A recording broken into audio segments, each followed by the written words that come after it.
Inside the courtroom, my father seemed proud. The 3 holiday houses in the Florida Keys are ours. My mother smiled. She doesn't deserve a cent. The judge opened my letter, skimmed it, then laughed hard. He said softly, "Well, this is interesting." They went pale. You know, sometimes life throws you a curveball so hard it rattles your very soul. But what if that curveball is hurled by the people who are supposed to love you most? What if they stand there, smug smiles plastered on their faces, lying through their teeth to a judge, all to steal what was rightfully yours? That day in the Miami-Dade County courtroom, I watched my father, Robert, lean back in his chair, a sickening smirk playing on his lips, while my mother, Patricia, meticulously smoothed her designer dress. They just declared to Judge Thompson that the 3 vacation homes in the Florida Keys, worth over $2 million, belonged entirely to them. Dad looked positively proud as he announced I deserved absolutely nothing from my grandmother Dorothy's estate. And Mom? Her smile twisted into something vicious as she added, "Jillian abandoned our family years ago. She earned 0 inheritance." My heart hammered against my ribs, a frantic drumbeat of dread and anticipation. Because the judge held an unopened envelope, the one I knew contained the evidence that would shatter their carefully constructed web of lies. As his fingers broke the seal, I knew, with every fiber of my being, that this single letter would expose their fraud forever. And honestly, it made me wonder, what the hell kind of family was this anyway? 6 months earlier, I never would have believed I'd be sitting across from my own parents in a courthouse, fighting for justice. It all started when my beloved grandmother, Dorothy, passed away quietly on a rainy Tuesday morning in March. For 3 exhausting, but incredibly precious, years, I'd been her primary caregiver. While my parents lived their comfortable lives in Denver, visiting maybe twice annually and only bothering to call on holidays, I was there. Dorothy Thompson was 84, sharp as a tack until her final week. She'd raised me more than my own parents ever did, especially after my messy divorce a couple of years prior. When the doctor told me she had only days left, I took emergency leave from my job as a pediatric nurse at Jackson Memorial Hospital to stay by her side, around the clock. We spent those last precious hours talking about her life, her regrets, and her hopes for my future. The funeral was small, dignified, held at St. Mary's Catholic Church in Homestead. I arranged everything myself, of course, because my parents claimed they were too grief-stricken to handle the details. That should have been my first warning sign. Robert and Patricia arrived from Denver the night before the service, bringing with them an expensive-looking attorney named Bradley Hoffman, who carried a polished leather briefcase and wore a suit that probably cost more than my monthly salary. During the reception, while I was accepting condolences from Dorothy's neighbors and friends, I kept noticing my parents huddled in whispered conversations with their lawyer. They kept glancing my way with expressions I couldn't quite interpret. Something felt wrong, but grief had clouded my judgment, and I just assumed they were discussing funeral expenses or burial arrangements. The real shock came 3 days later. I met them at Dorothy's apartment, expecting to begin sorting through her belongings, an emotional but collaborative process, where we'd divide her precious memories fairly. Instead, Robert arrived with a folder full of legal documents. He simply announced that Dorothy had left everything to them in her will. "The 3 properties in the Keys belong to your mother and me now," he said matter-of-factly, not even looking up from his paperwork. "The house in Key West, the condo in Marathon, and the cottage in Key Largo. All of it." I felt the blood drain from my face. "That can't be right, Dad. Grandma Dorothy always promised those places would be mine someday. She told me dozens of times she wanted me to have them because I was the only one who truly cared about her." Patricia laughed then, a cold, chilling sound. "Your grandmother was getting senile in her final years, Jillian. She said lots of things that didn't make sense. The legal documents are clear. As her son, your father inherited the real estate portfolio. You get her personal belongings and some jewelry. That should be more than enough for someone who only showed up when she needed something." Her accusation hit me like a physical blow. A punch to the gut. I had sacrificed my social life, my dating prospects, countless weekends, just to care for Dorothy. I'd driven her to medical appointments, managed her medications, held her hand through scary procedures. The suggestion that I was somehow opportunistic, rather than loving, made my chest tighten with a burning rage. "I want to see the will," I demanded, trying desperately to keep my voice steady. Bradley Hoffman spoke up for the first time, his tone professionally condescending. "Miss Thompson, I understand this is difficult, but the estate documents are private family matters. Your parents have graciously decided to share the inheritance details with you, but they are under no legal obligation to provide copies of confidential paperwork." "She is family too," I protested, looking directly at Robert. "I have a right to know what Grandma Dorothy actually wrote." My father's expression hardened in a way I had rarely seen during my childhood. "You have the right to what we choose to give you, Jillian. If you keep pushing this issue, you might find yourself with nothing at all. Dorothy left those properties to us because we are her direct heirs, and because we have the financial stability to maintain them properly. A single nurse living in a rented apartment is hardly equipped to handle 3 luxury vacation homes." The conversation escalated quickly. Patricia accused me of manipulating Dorothy during her vulnerable final years. Robert threatened to contest any legal action I might consider. Their lawyer remained silent, taking notes throughout our argument, which made me deeply uncomfortable. As they prepared to leave with boxes of Dorothy's most valuable possessions, I made one final plea. "Please, just let me see a copy of the will. That's all I'm asking. I need to know that this is really what you wanted." Robert turned back at the door, his face set in stone. "If you pursue this matter legally, Jillian, you will lose more than just an inheritance. You will lose your family completely. Is that really what you want?" The threat was clear. And painful. But as I stood alone in Dorothy's empty apartment that evening, surrounded by the few personal items they'd left me, something just didn't add up. Dorothy had been incredibly specific about her plans for those properties. She'd shown me architectural sketches for renovations she wanted me to make.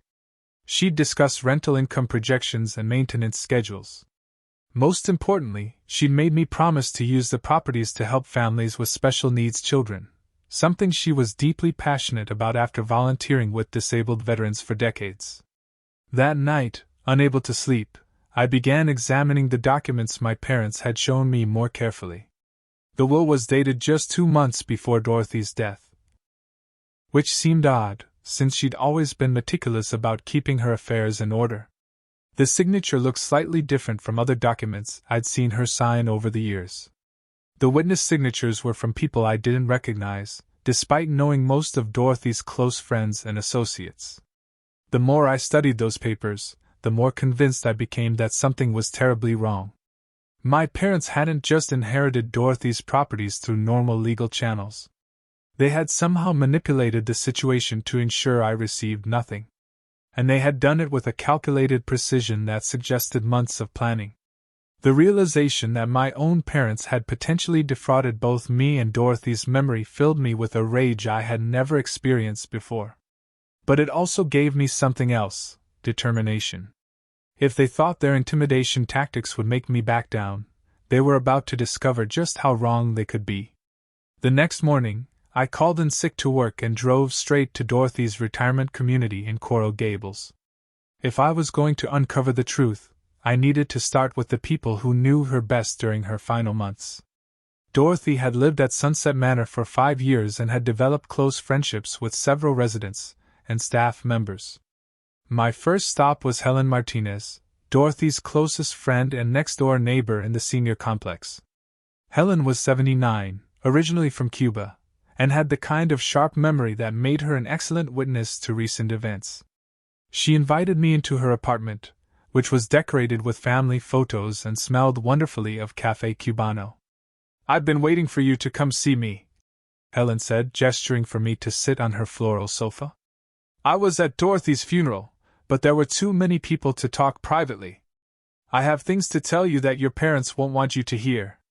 My pulse quickened. "What kind of things, Mrs. Martinez?" Helen poured me coffee in a delicate china cup and settled into her favorite rocking chair. Your grandmother was furious with Robert and Patricia for the last 2 years of her life.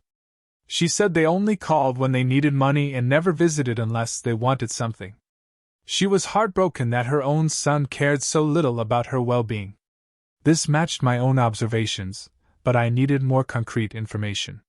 Did she ever talk about her will, or her plans for the properties? Every week, sometimes every day, Helen replied emphatically. Dorothy updated her will in January, just 2 months before she died. She was very proud and excited about it. She told me she was leaving everything to you because you were the only family member who showed genuine love and care. She said the Florida properties would let you build the life you deserved after everything you'd been through. My heart began racing. She updated her will in January? Are you absolutely certain about that timing? Helen nodded vigorously. Absolutely certain. I remember because she asked me to be a witness when she signed the papers. Dr. Barnes was there too. We both watched her sign multiple documents in her bedroom on a Saturday afternoon. She was completely alert and made jokes about finally doing something that would shock Robert and Patricia. This was completely different from what my parents had told me. According to their version, Dorothy had written her will months earlier and had left everything to them. Helen's account suggested that Dorothy had deliberately disinherited my parents in favor of giving me the inheritance. Mrs. Martinez, do you remember what happened to those documents after Dorothy signed them? Helen's expression became serious, slightly conspiratorial. She hid them in her bedroom Bible, the big leather one her mother gave her decades ago. Dorothy said she didn't trust banks or lawyers with something so important. She wanted to keep the real will where only family would think to look, but where Robert couldn't find it if he came searching through her papers early. My hand started trembling as the implications hit me. If Helen was telling the truth, then the will my parents had presented was either fake, or from an earlier version that Dorothy had deliberately replaced. The real will, the one that left everything to me, might still be hidden somewhere in Dorothy's belongings. Did my parents ever visit during those final months? I asked. Helen scoffed dismissively. Visit? They called twice that I know of. Both times asking Dorothy to send them money for various emergencies. A car repair, a medical bill, something always. Dorothy would hang up those calls crying because she realized they only contacted her when they needed financial help. She said it broke her heart to admit that Robert had become a user instead of a son. I spent another hour with Helen, learning details about Dorothy's final months that painted a devastating picture of my parents' neglect. According to Helen, Dorothy had tried repeatedly to connect with Robert and Patricia, sending cards, making phone calls, even offering to pay for them to visit Florida. They had excuses for every invitation and seemed irritated whenever she tried to maintain regular contact. Before leaving, Helen gave me Dr. Samuel Barnes' contact information. He was Dorothy's primary physician and the second witness to her will signing. She also provided the names of 2 other residents who had heard Dorothy talking excitedly about her inheritance plans for me. My next stop was Dorothy's apartment, which my parents had left largely undisturbed. Aside from removing the most obviously valuable items, her jewelry, antique furniture, and collection of first-edition books, they had left behind boxes of personal papers, photo albums, and what they probably considered worthless sentimental items. I began searching methodically, starting with Dorothy's bedroom. Her large, leather-bound Bible sat prominently on the nightstand where it had always been. Dorothy read from it every morning and every evening for as long as I could remember. The Bible was thick and heavy, bound in worn brown leather that had darkened with age and constant use. I opened the Bible carefully, flipping through pages filled with Dorothy's handwritten notes and highlighted passages. At first, I found nothing unusual, but as I reached the Book of Psalms, several folded papers fell out from between the pages. My heart stopped. I recognized Dorothy's careful handwriting on legal-sized documents. The first paper was titled, Last Will and Testament of Dorothy Marie Thompson, dated January 15th of this year. The signature was unmistakably Dorothy's, with the distinctive flourish she always added to the final letter of her name. Below her signature were 2 witness signatures, Helen Martinez and Dr. Samuel Barnes, with their addresses and the date clearly marked. As I read through the will's provisions, tears began streaming down my face. Dorothy had left me not just the 3 Florida properties, but also her entire savings account, her investment portfolio, and her life insurance policy. The will specifically mentioned that she was disinheriting Robert Thompson due to years of neglect and financial exploitation of his elderly mother. She had also included a handwritten note explaining that I was the only family member who had shown genuine love and care during her final years. But the most shocking discovery was a second document, a letter addressed to me personally, also in Dorothy's handwriting. The letter detailed her growing awareness that Robert had been manipulating her finances, and her fear that he would try to steal her inheritance from me after her death. She had written detailed instructions for me to contact Helen and Dr. Barnes if anything seemed suspicious about the estate proceedings. The letter ended with words that made me sob. "Jillian, you have been more of a daughter to me than Robert was ever a son. You sacrificed your young life to care for an old woman, and you never asked for anything in return except my love. These properties represent my life's work, and I trust you completely to use them wisely and with the same kindness you have always shown me. Do not let Robert and Patricia steal what rightfully belongs to you. Fight for justice, not just for yourself, but for my memory." Sitting alone in Dorothy's bedroom, holding proof that my parents had lied to me and stolen my rightful inheritance, I felt a mixture of vindication and rage that was almost overwhelming. They hadn't just committed fraud. They had betrayed Dorothy's final wishes and tried to gaslight me into believing I was being unreasonable for questioning their story. I carefully photographed every page of the Real will and Dorothy's letter using my phone, then placed the original documents in a manila envelope for safekeeping. I also gathered several other papers that showed Dorothy's mental sharpness in her final weeks, including handwritten grocery lists, appointment reminders, and correspondence with various organizations. Before leaving the apartment, I called Dr. Barnes and scheduled an appointment for the following day. I also researched estate attorneys in the Miami area, looking specifically for someone with experience in inheritance fraud cases. My parents thought they had executed the perfect crime, but they had underestimated both Dorothy's foresight and my determination to honor her wishes. As I drove home that evening, I realized this was about much more than money or property. This was about justice for Dorothy's memory and accountability for my parents' unconscionable behavior. They had manipulated an elderly woman, stolen from her estate, and tried to intimidate me into silence. Now they were about to discover that their daughter was not as weak or naive as they believed. The real battle was just beginning, but for the first time since Dorothy's funeral, I felt hopeful. Truth has a way of surfacing eventually, and I was going to make sure that Dorothy's final wishes were honored exactly as she had intended. The next morning, I met with Dr. Samuel Barnes at his medical office in South Miami. Dr. Barnes was a soft-spoken man in his 60s who had been Dorothy's physician for over 8 years. He remembered her fondly, and was visibly upset when I explained what my parents had done. "Your grandmother was one of my most mentally sharp patients right up until her final week," Dr. Barnes told me, reviewing Dorothy's medical records. "She had no signs of dementia, confusion, or cognitive decline. In fact, she was more alert and engaged than many patients half her age. The will signing I witnessed was completely legitimate. Dorothy knew exactly what she was doing, and why she was doing it." Dr. Barnes provided me with copies of Dorothy's medical records from her final 6 months, which clearly documented her mental competency. He also wrote a formal letter stating his professional opinion that Dorothy had been fully capable of making legal decisions when she signed the will in January. "I should mention something else," Dr. Barnes added hesitantly. "About 3 months ago, your father called my office, asking detailed questions about your grandmother's mental state. He wanted to know if I thought she was becoming confused, or if her judgment might be impaired." He paused. I told him, absolutely not, that she was as sharp as ever. He seemed disappointed by that answer. This revelation sent chills down my spine. Robert had been laying groundwork for his fraud attempt months in advance, trying to establish grounds for claiming Dorothy was mentally incompetent when she disinherited him. The premeditation made their betrayal even more calculated and cruel. Armed with medical documentation of Dorothy's competency, I contacted Maria Rodriguez, an estate attorney who specialized in inheritance fraud cases.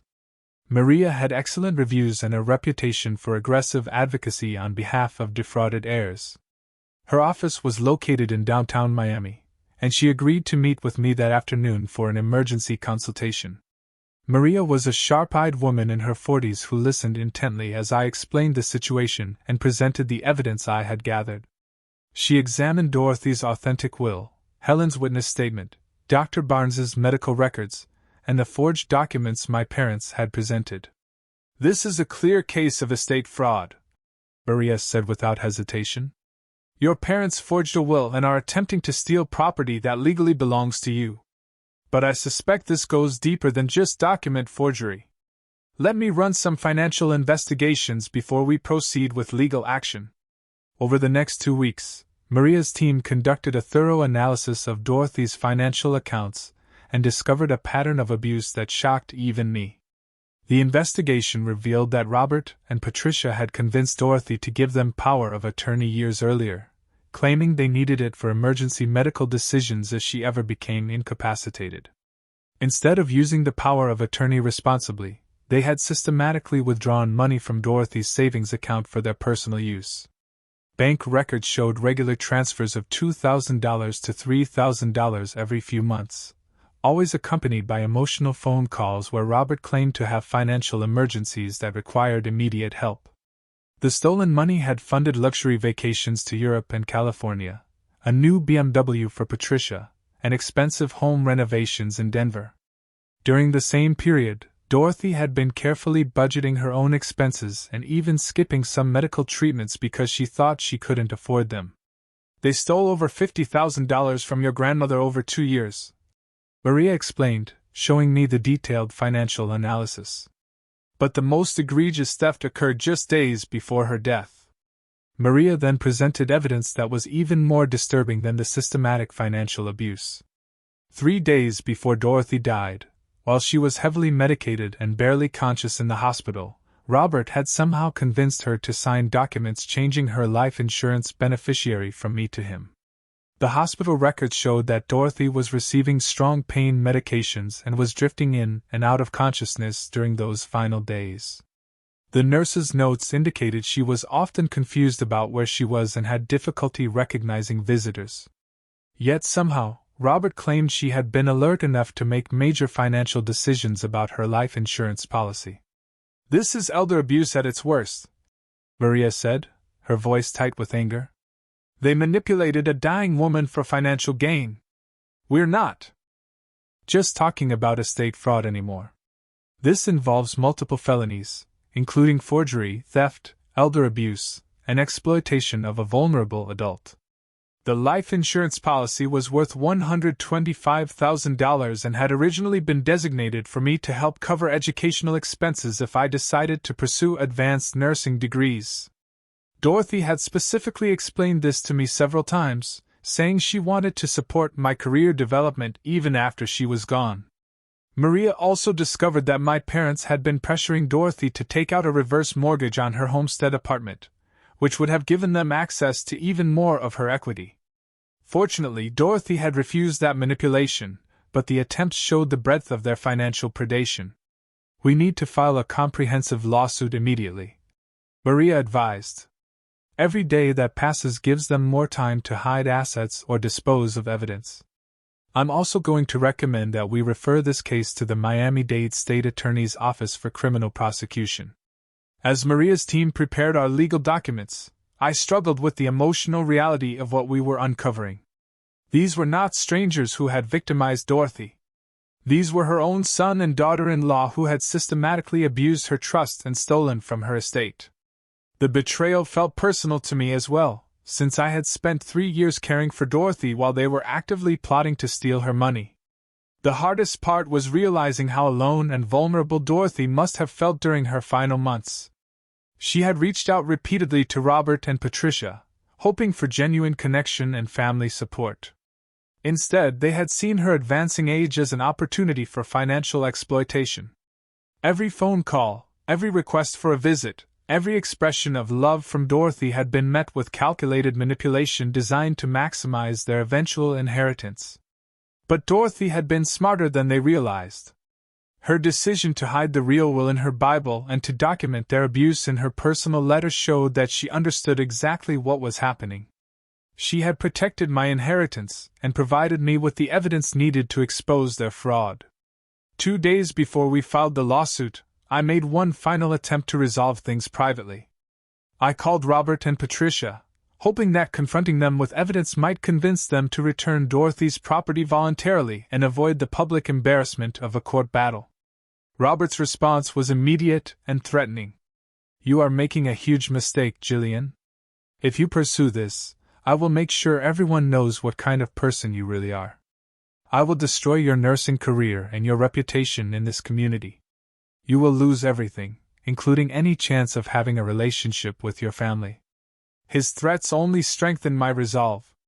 Dorothy had entrusted me with seeking justice, and I was not going to let intimidation tactics stop me from honoring her final wishes.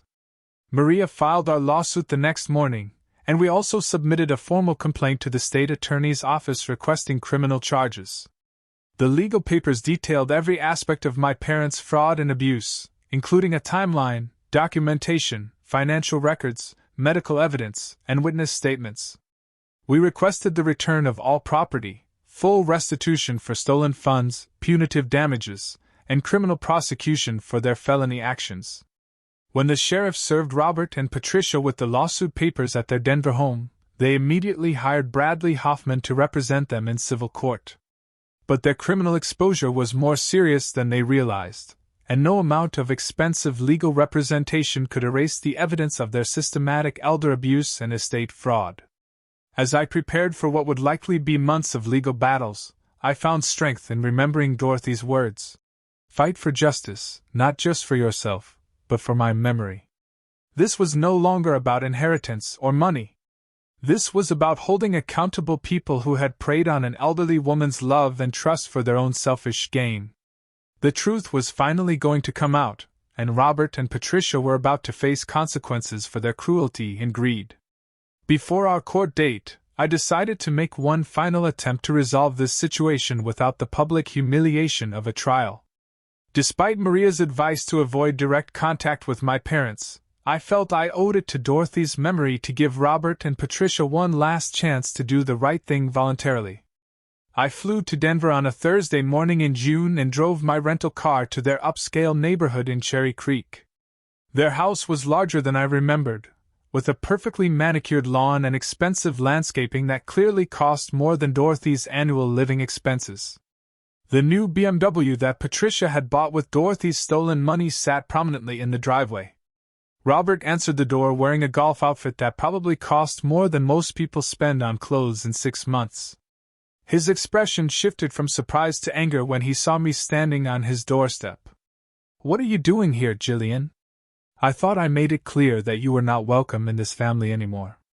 I came to give you one last opportunity to return what belongs to me and avoid a very public trial," I replied calmly. "I have evidence that Dorothy left everything to me in her real will, and I have proof that you forged documents to steal my inheritance." Robert stepped outside and closed the door behind him, clearly not wanting Patricia to hear our conversation. "You don't know what you're talking about." Dorothy was confused in her final months. She changed her mind about a lot of things. I pulled out copies of the authentic will and handed them to him. "This is Dorothy's real will, dated January 15th, witnessed by Helen Martinez and Dr. Barnes. It leaves everything to me and specifically disinherits you for financial exploitation. I also have bank records showing you stole over $50,000 from her accounts." Robert's face turned pale as he scanned the documents. For a moment, I thought he might actually admit the truth and agree to return the stolen property. Instead, his expression hardened into something I had never seen before, pure rage mixed with desperate calculation. "This is garbage," he spat, tearing up the copies and throwing them on his lawn. "You forged these papers because you cannot accept that Dorothy chose family loyalty over your manipulation." His reaction was so over the top that I knew he was panicking. "Dad, I said, my voice steady despite the tremor in my hands. I have the original documents, witness statements, medical records, and bank statements. Tearing up copies does not change the evidence. Evidence of what? Your ability to forge documents and coach elderly people to lie for you. Robert's voice was rising to a shout. You think because you spent a few years playing nurse to an old woman that you deserve to inherit property worth millions of dollars? You are delusional. At that moment, Patricia appeared in the doorway, drawn by the sound of our argument. She was wearing designer workout clothes and jewelry that cost more than my annual salary. Her face showed the same mixture of rage and panic I had seen in Robert. Why is she here? Patricia demanded. I thought you told her to. Stay away from us. She's trying to extort money from us with fake legal documents. Robert replied.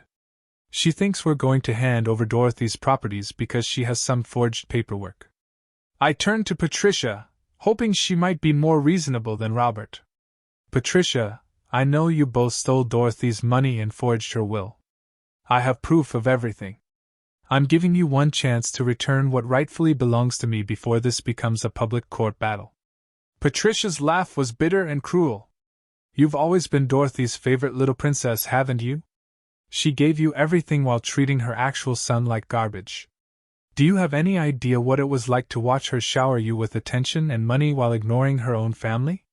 Her words revealed a depth of resentment I had never suspected. Dorothy didn't ignore you. I shot back, a new wave of anger washing over me. She called you constantly and invited you to visit. You were the ones who were always too busy unless you needed something. Too busy working and building a life while you played the devoted granddaughter when it was convenient. Patricia interjected. Dorothy paid for your nursing school, helped you through your divorce, gave you a car when yours broke down. What did we ever get except lectures about responsibility and criticism about our lifestyle choices? The conversation was escalating beyond anything I had anticipated. Robert stepped closer to me, his expression becoming threatening. You want to know the truth, Jillian? We planned this for 2 years. We knew Dorothy was getting old and that she had valuable property. We made sure we were positioned to inherit everything because we deserved compensation for years of being overlooked in favor of you. I could not believe he was actually confessing to premeditated fraud. You planned to steal from your own mother? We planned to claim what should have been ours all along. Patricia interjected. Dorothy owed us for decades of being disappointed in Robert, for constantly comparing him to other people's children, for making us feel like failures while treating you like some kind of saint. Their resentment was deeper and more toxic than I had imagined. This was not just about money, it was about years of perceived slights and jealousy that had festered into criminal behavior. So, you decided to steal from an elderly woman as revenge for your hurt feelings? I asked incredulously. Robert stepped even closer, close enough that I could smell alcohol on his breath despite it being barely noon. We decided to take control of our own inheritance before Dorothy could give it all away to someone who didn't deserve it. You think you're owed those properties because you spent some weekends visiting? We are her blood relatives. We had a right to protect our interests by forging documents and stealing her money. Patricia's voice turned vicious. By doing whatever was necessary to prevent you from manipulating a vulnerable old woman out of property that belonged in the family bloodline. The irony was staggering. They were accusing me of manipulation while admitting to years of calculated fraud and theft. Their sense of entitlement was so complete that they genuinely believed they were victims rather than perpetrators. I am going to give you one final choice, I said, backing toward my car as Robert continued to move closer. Return the properties and the money you stole, or face the consequences in court, and possibly in criminal prosecution. Robert's response was to grab my arm, forcefully enough to leave bruises. You are not going anywhere until we settle this.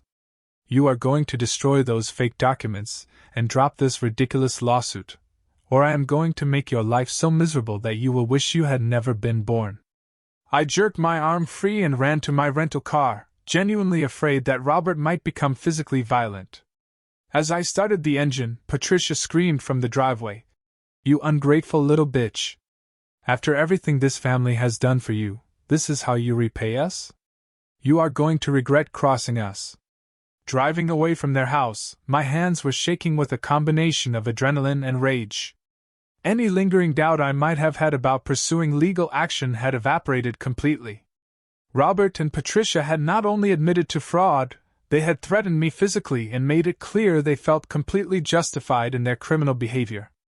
Their sense of entitlement and complete lack of remorse showed me that they would never voluntarily return Dorothy's property or acknowledge the harm they had caused. They viewed themselves as victims of Dorothy's favoritism toward me, rather than as adults who had chosen to neglect their elderly mother and then steal from her estate.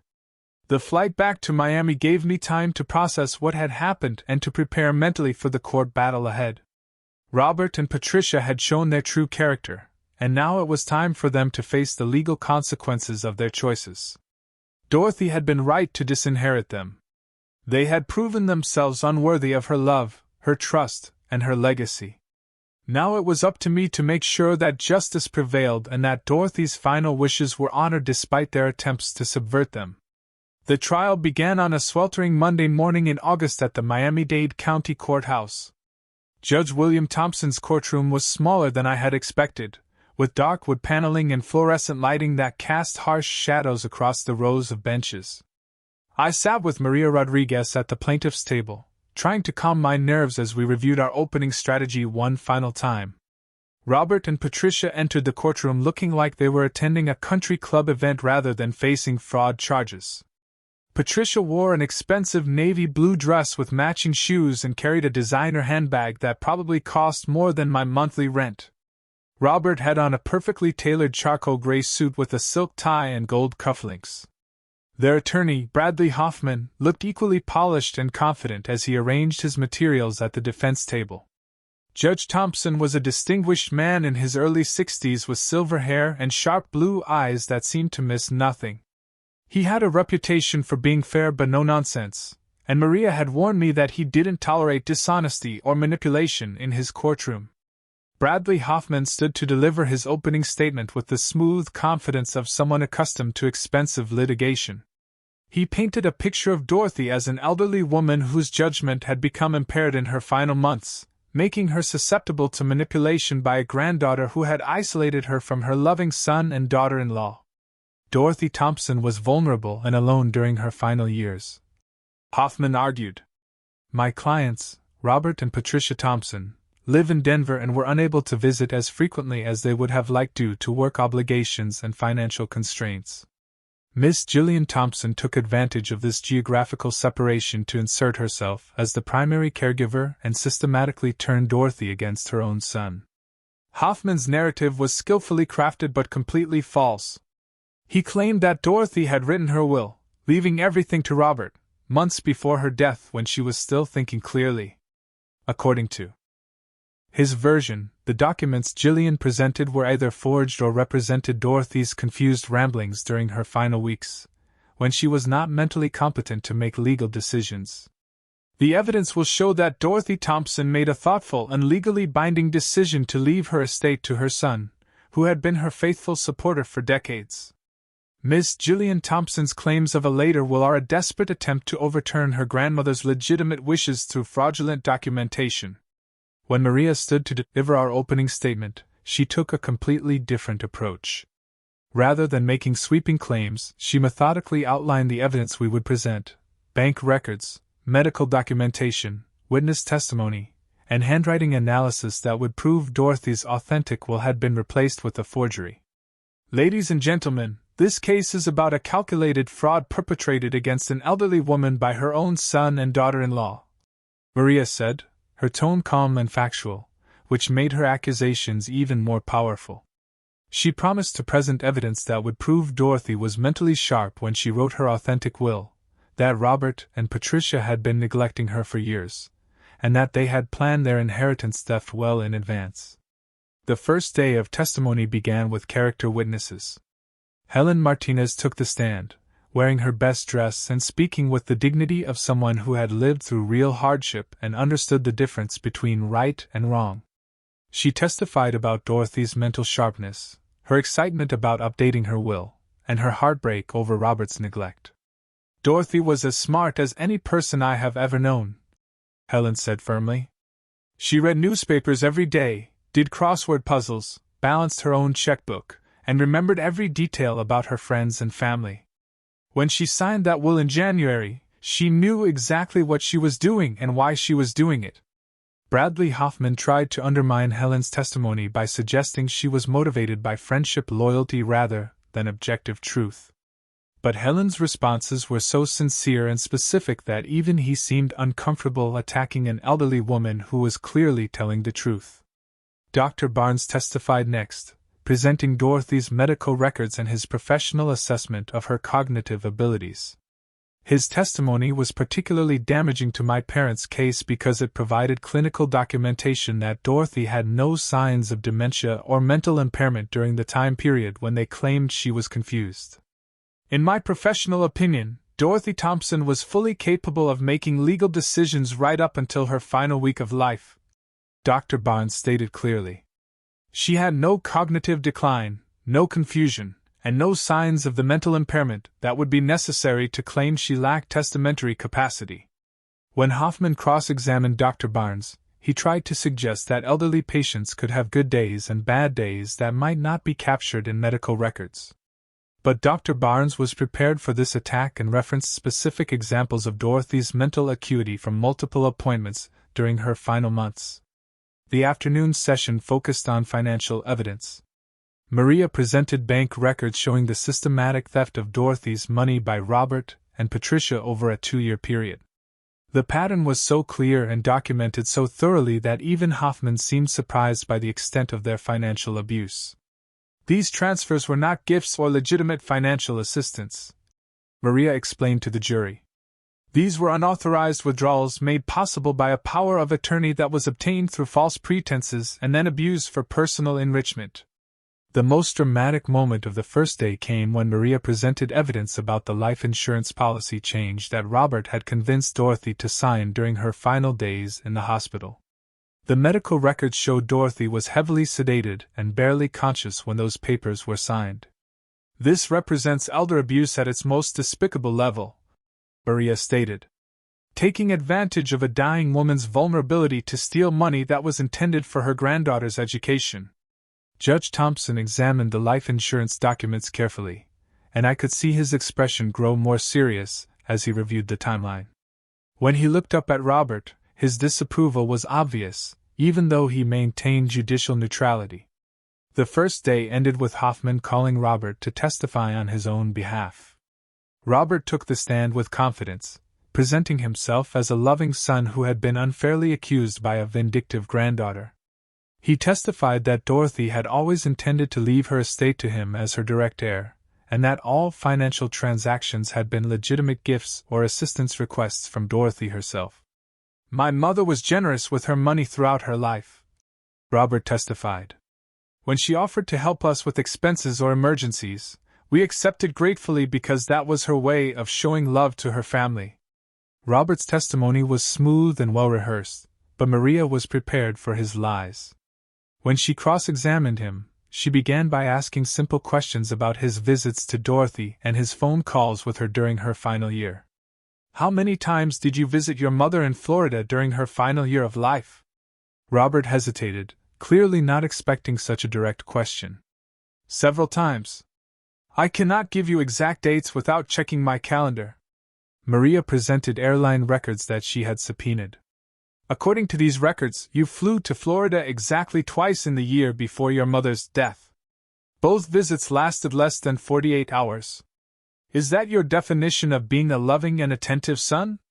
The courtroom was silent as Robert struggled to explain why he had visited his dying mother only twice while I was providing daily care.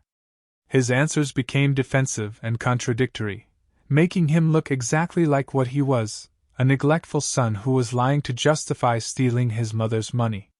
But the real shock came when Judge Thompson interrupted the cross-examination with an unexpected question.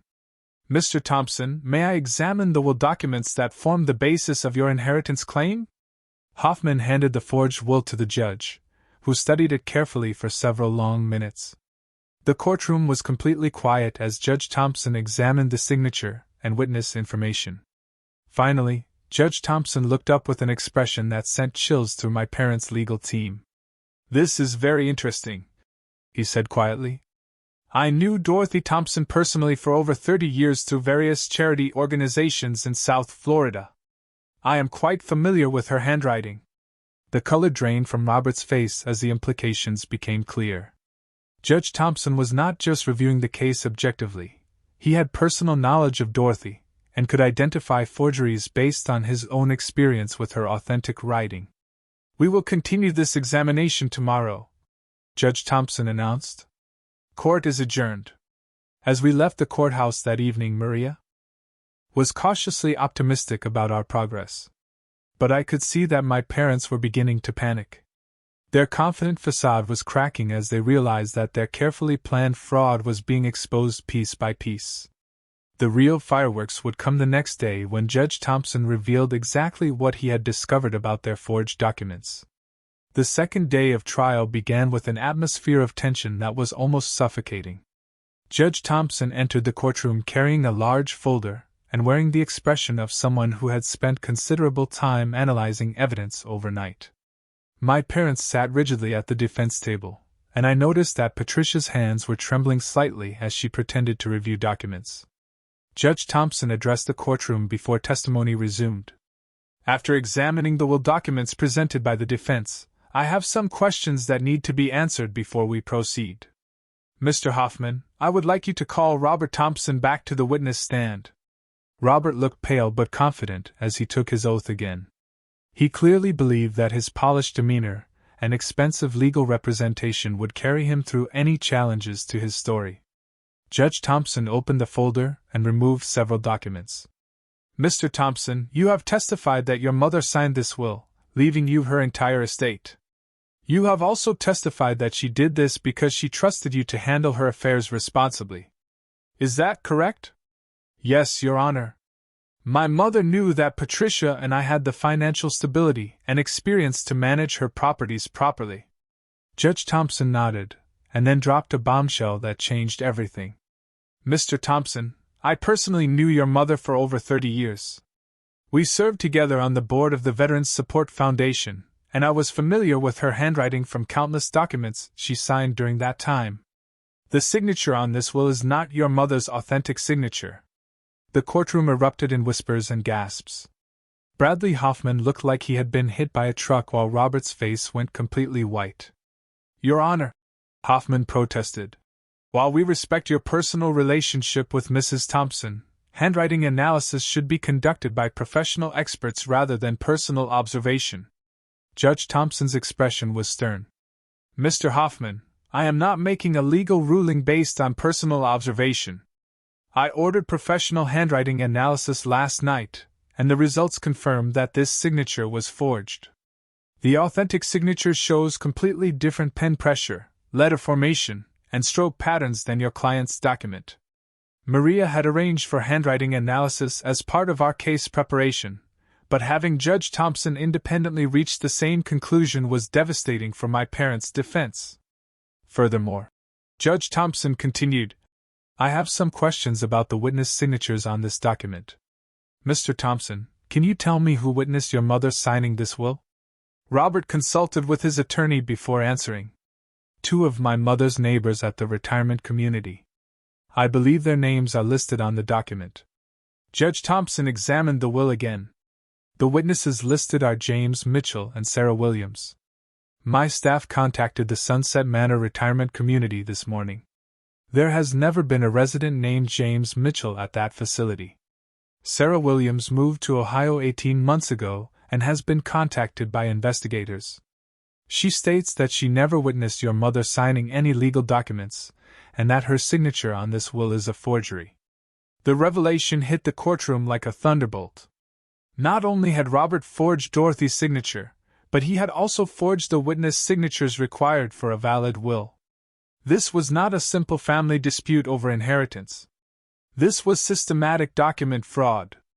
Bradley Hoffman requested a brief recess to consult with his clients, and I could see him having a heated, whispered conversation with Robert and Patricia.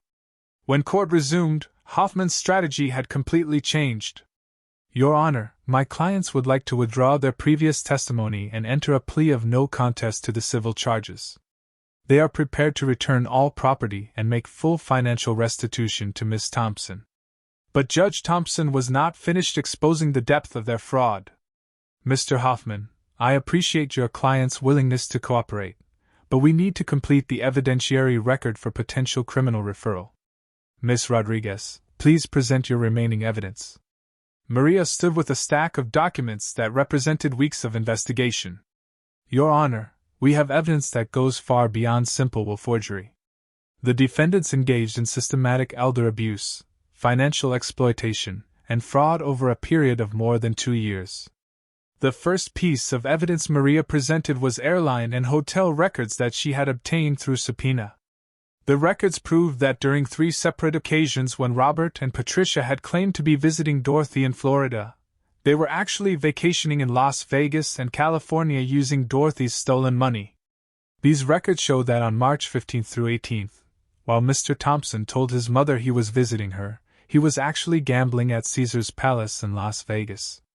Hotel bills show they spent over $4,000 during this trip, money that was withdrawn from Dorothy Thompson's account just days before.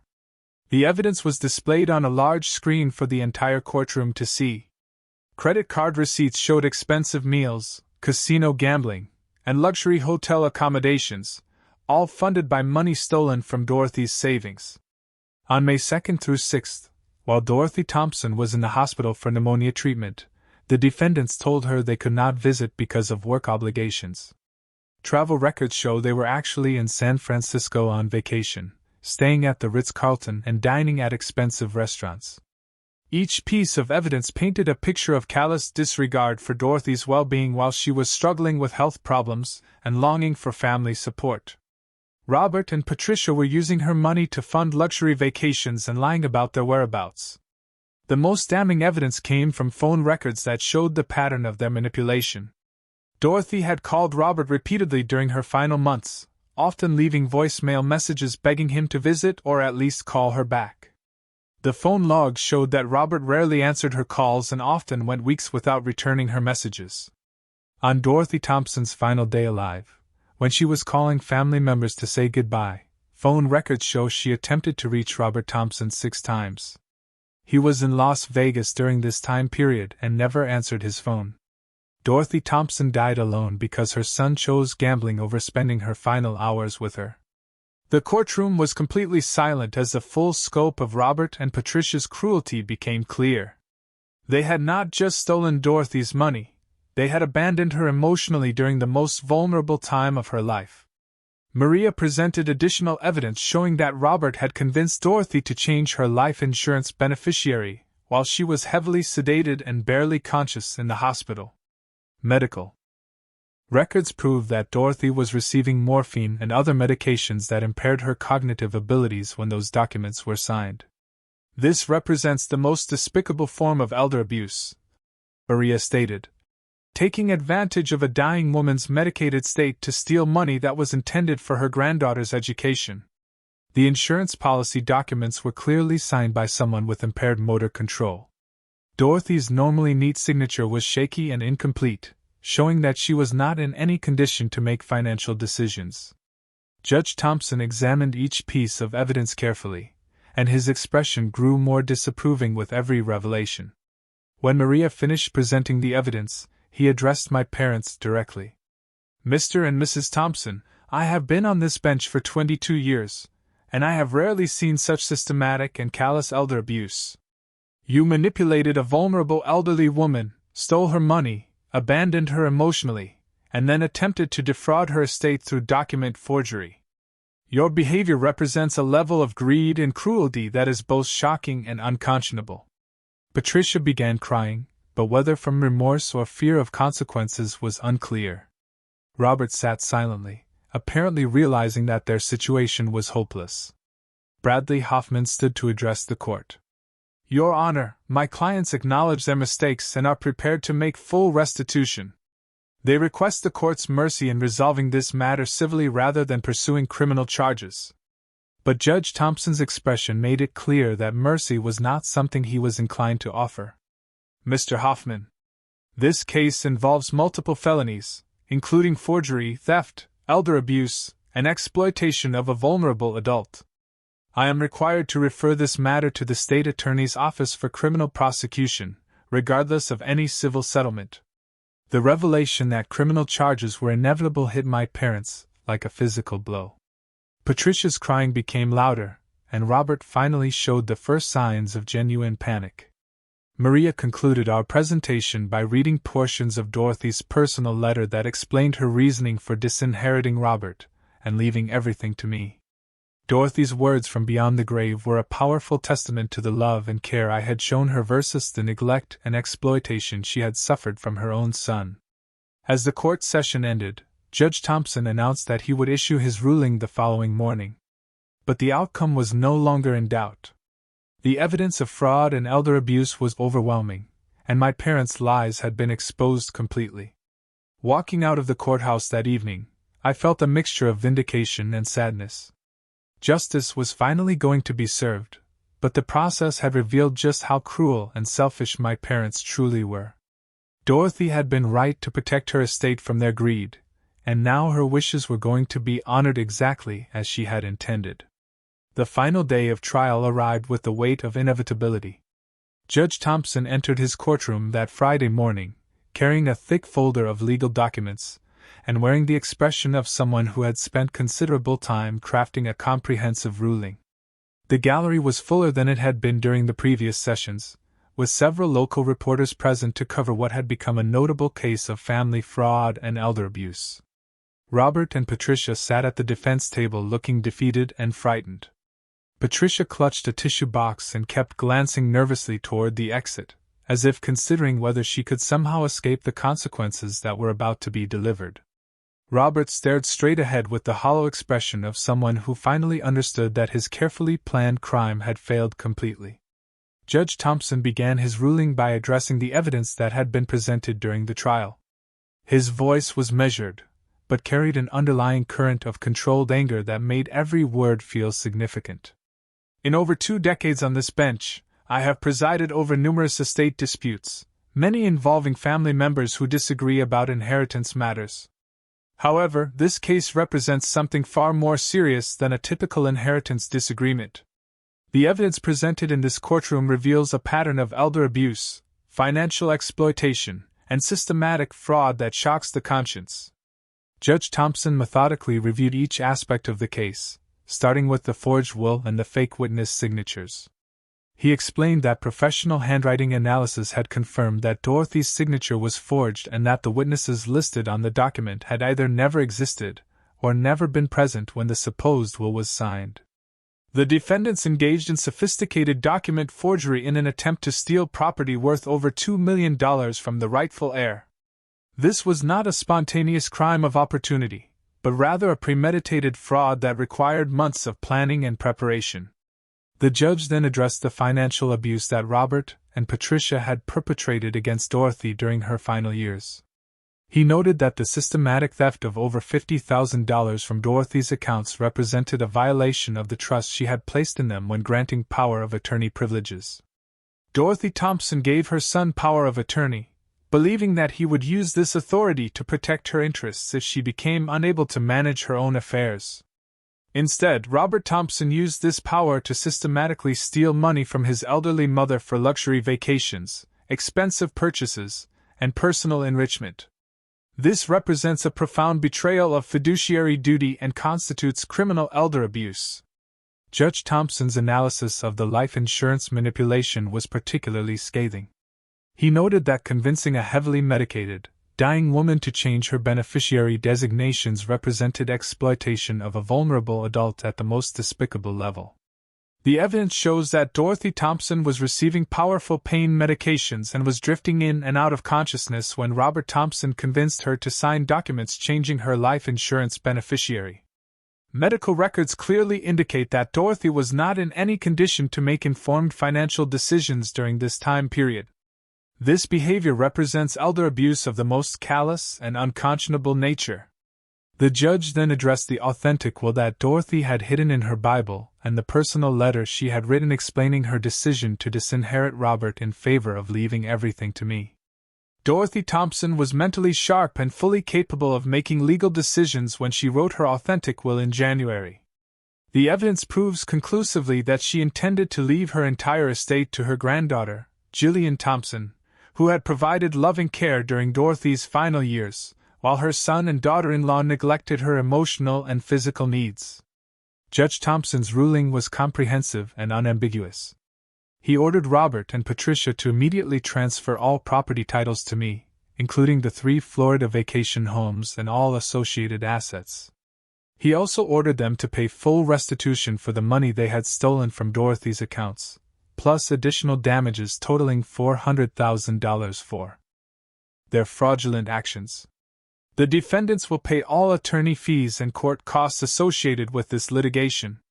They are permanently enjoined from challenging this ruling or attempting to claim any portion of Dorothy Thompson's estate in the future. But Judge Thompson was not finished delivering consequences. He announced that he was referring the case to the Miami-Dade State Attorney's Office for criminal prosecution on charges including forgery, theft, elder abuse, exploitation of a vulnerable adult, and perjury. The criminal behavior documented in this case cannot be resolved through civil remedies alone. The defendant's actions warrant criminal prosecution to ensure accountability and to deter similar crimes against elderly victims. The judge also issued a restraining order prohibiting Robert and Patricia from contacting me directly or indirectly, and he ordered them to have no involvement in the management or disposition of any property that had belonged to Dorothy. As Judge Thompson concluded his ruling, Patricia broke down completely, sobbing loudly enough that court security had to escort her from the courtroom. Robert sat in stunned silence, apparently unable to process the magnitude of the consequences he was facing. Bradley Hoffman attempted to request time for an appeal, but Judge Thompson denied the motion, noting that the evidence of fraud was so overwhelming that any appeal would be frivolous and without merit. The defendants engaged in systematic criminal behavior over a period of years. The evidence of their guilt is conclusive and undeniable.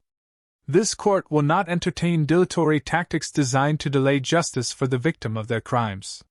When the formal proceedings concluded, Maria and I met with representatives from the state attorney's office who explained that criminal charges would be filed within the next week. They indicated that the evidence was so strong that plea negotiations would likely focus on prison sentences rather than probation. In the weeks following the trial, the full scope of justice began to unfold. Robert and Patricia were both indicted on multiple felony charges and eventually plea bargained to prison sentences of 18 months each. They were also required to pay substantial fines and were permanently barred from serving as guardians or holding power of attorney for any elderly persons. The property transfers were completed within 30 days of the court ruling. I became the rightful owner of Dorothy's 3 beautiful vacation homes in the Florida Keys along with her investment accounts and life insurance proceeds. The total inheritance was worth approximately $2.3 million, exactly as Dorothy had intended when she wrote her authentic will. But for me, the financial windfall was less important than the sense of justice and closure. Dorothy's final wishes had been honored despite my parents' attempts to subvert them through fraud and manipulation.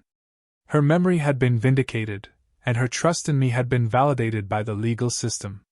6 months after the trial concluded, I made a decision that I believe would have made Dorothy proud. I renovated the largest of the 3 properties in Key West, transforming it into a vacation rental facility specifically designed for families with special needs children. The house was equipped with wheelchair accessibility, sensory-friendly spaces, and specialized equipment that made it possible for families dealing with disabilities to enjoy a Florida vacation they might not otherwise be able to afford. The second property in Marathon became my personal retreat, a place where I could escape from the demands of my nursing career and remember the woman who had shaped my values and supported my dreams. I kept Dorothy's furniture and personal belongings in this house, creating a living memorial to her kindness and wisdom. The third property in Key Largo was sold, and the proceeds were used to establish the Dorothy Thompson Scholarship Fund for nursing students from low-income families. The scholarship provided full tuition assistance for students who demonstrated both academic excellence and a commitment to serving vulnerable populations. Dorothy's investment accounts and life insurance proceeds allowed me to expand these charitable activities and to pursue advanced degrees in pediatric nursing without financial stress. Every decision I made about using Dorothy's inheritance was guided by the values she had taught me: compassion, service to others, and responsibility to use privilege for the benefit of those who were less fortunate. 1 year after the trial, while organizing Dorothy's personal papers, I discovered a final letter that she had hidden in a different part of her Bible. The letter was addressed to me and dated just 1 week before her death. In it, Dorothy expressed complete confidence that I would always make the right choices about how to use whatever inheritance she left me. "Jillian," she wrote in her careful handwriting, "I know that you will honor my memory, not through how much money you inherit, but through how you use whatever resources I am able to leave you. You have already shown me more love and care than I had any right to expect, and I trust completely that you will continue to make choices that reflect the values we have shared together. Use these properties and this money to build the life you deserve. But never forget that the greatest inheritance I can give you is the knowledge that you are loved unconditionally, and that you have the strength to overcome any challenge that life presents to you."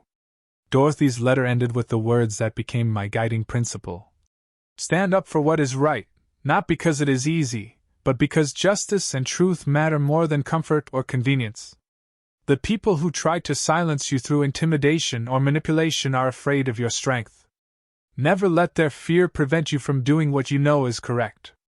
Reading those words 1 year later, I realized that Dorothy had known exactly what would happen after her death. She had anticipated that Robert and Patricia would try to steal her inheritance, and she had prepared me emotionally and practically to fight for justice. Her decision to hide the authentic will and to document their abuse had given me the tools I needed to expose their fraud and reclaim what rightfully belonged to me.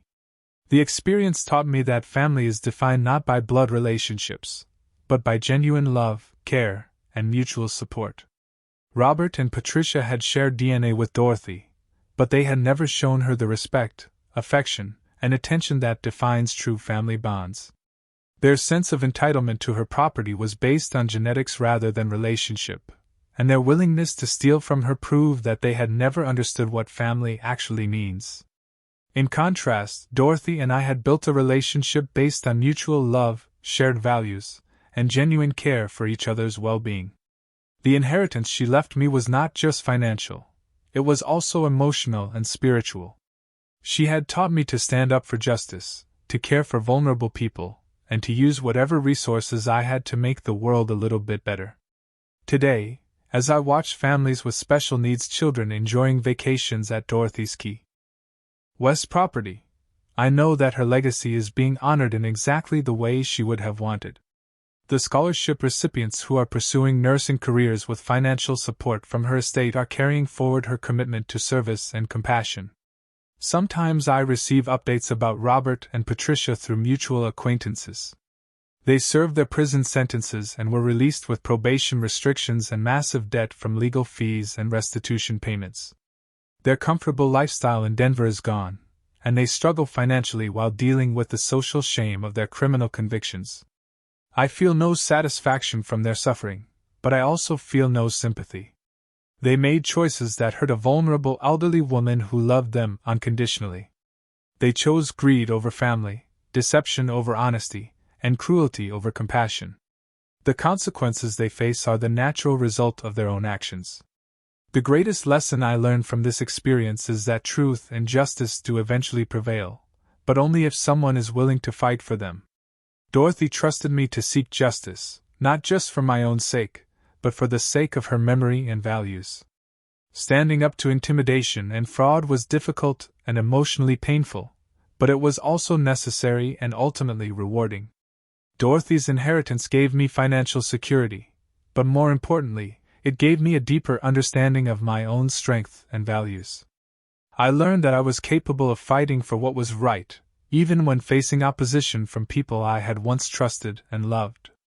I discovered that doing the right thing often requires courage, persistence, and a willingness to endure temporary hardship for the sake of long-term justice.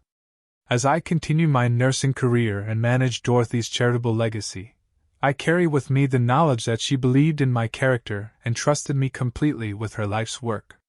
That trust is both humbling and empowering, reminding me daily that every choice I make should reflect the values she taught me and the love she showed me. Dorothy Thompson may be gone, but her influence continues through the lives she touches via the vacation rental facility, the scholarship program, and the example she set for standing up to injustice. Her authentic will was more than a legal document. It was a final act of love and faith that continues to change lives years after her death. The court battle that began with forged documents and family betrayal ended with justice served and a legacy preserved. Sometimes the hardest fights are the most important ones. And sometimes the greatest inheritance is the knowledge that someone believed in you enough to trust you with their dreams. Have you ever had to stand up for what was right, even when it meant confronting people you loved? Tell me what you think. I really want to know.